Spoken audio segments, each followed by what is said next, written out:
बबीता कुमारी जो आपके बीच आपके सेवा के लिए आ गई है अपना छाप टेम्पू छाप लेकर।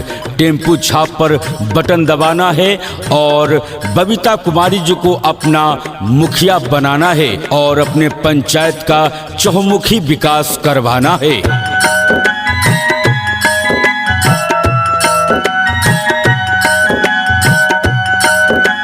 इनकलाब जिंदाबाद, जिंदाबाद जिंदाबाद, टेम्पू छाप जिंदाबाद, जिंदाबाद जिंदाबाद, बबीता कुमारी जिंदाबाद। जिंदाबाद जिंदाबाद।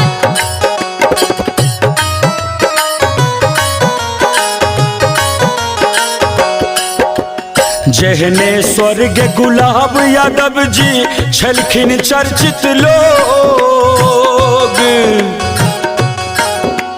जहने स्वर्ग गुलाब यादव जी छलखिन चर्चित लोग।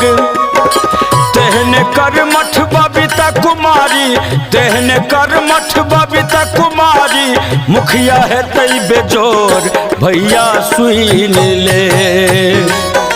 बबीता कुमारी के बेर मुखिया चुन ले। बबीता कुमारी के बेर मुखिया चुन ले।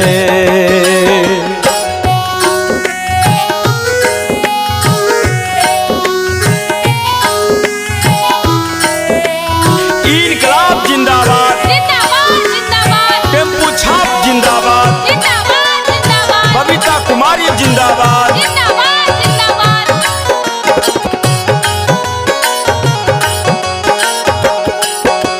राशन की राशन, वृद्धा पेंशन, सरकारी अनुदान। राशन की राशन, वृद्धा पेंशन, सरकारी अनुदान।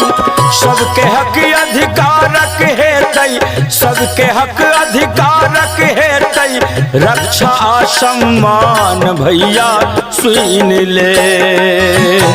बबीता कुमारी के बेर मुखिया चुन ले। बबीता कुमारी के बेर मुखिया चुन ले।